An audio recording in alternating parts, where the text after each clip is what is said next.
Hello, I'm Patty Simpson with Simpson Math.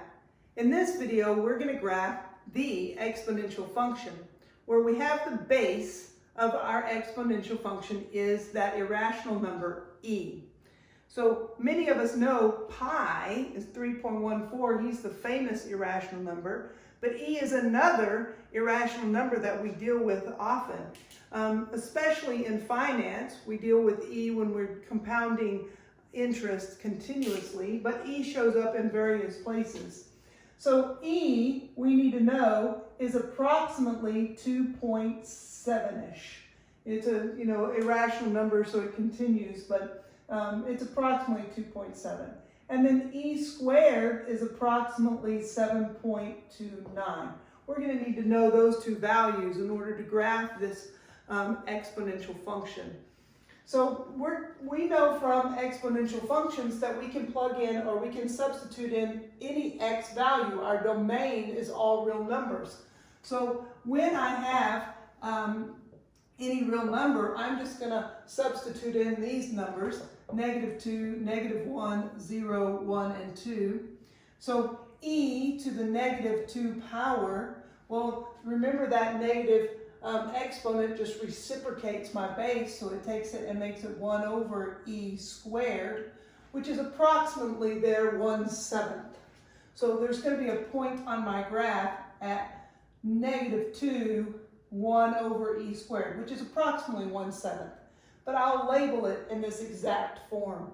Then when I substitute in -1, I get out 1 over e, which is approximately 1 over 2.7. That's about 1/3, about 1/3. So, 1 over e, it's 1.27-ish, which is actually equal to about 1/3.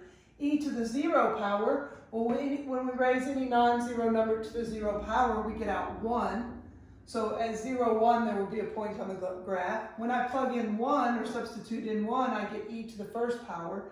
And when I substitute in 2, I get e to the second power. So let's graph these 5 points on this function.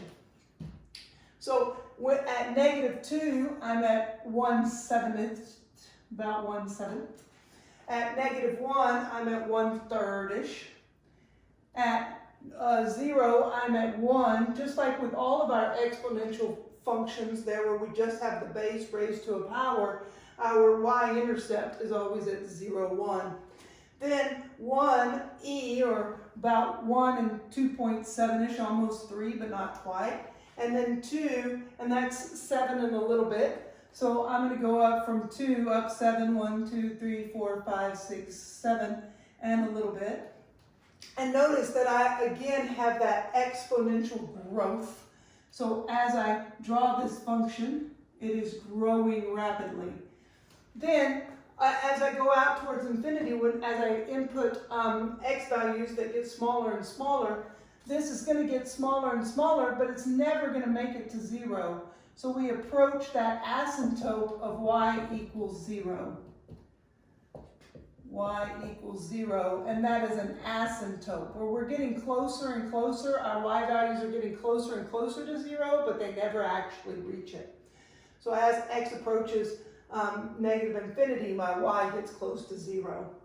There's our exponential function with e as my base. And as we do with all our graphs, we label the points. So as we label the points, just be sure to label your points using your exact form. So this one's at -2, 1 over e squared. So just be sure and label it with those exact numbers, exact form.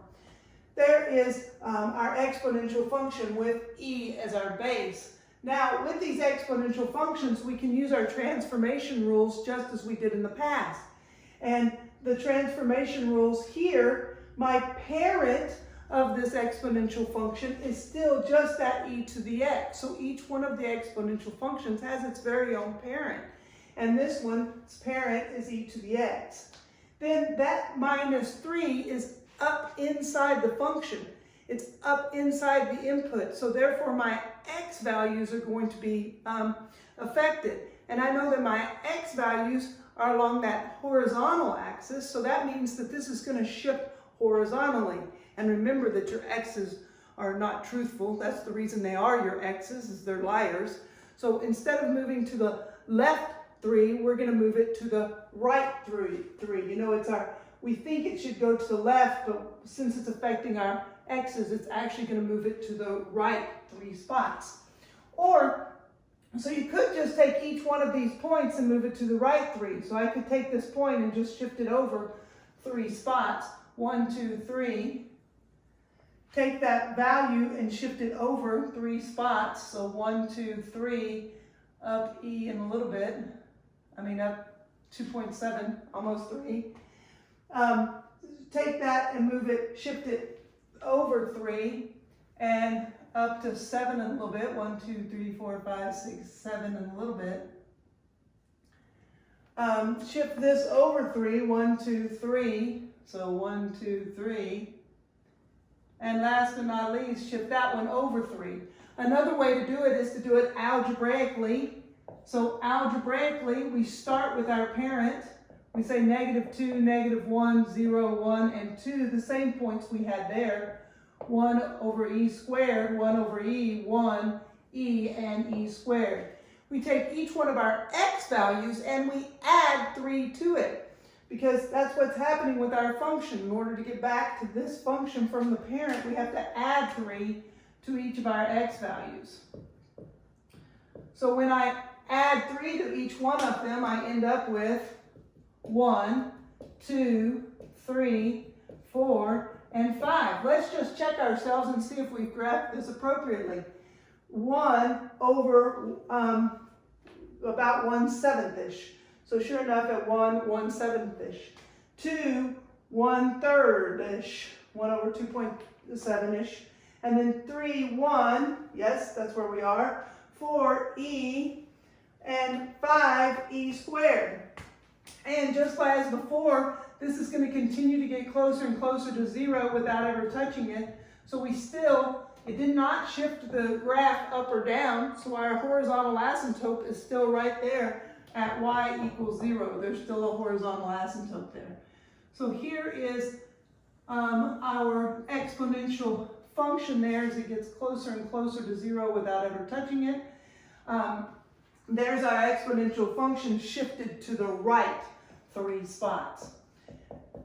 So there's the exponential function there with that base of e graphed and with a transformation. Math made simple at Simpson Math. Thanks for watching.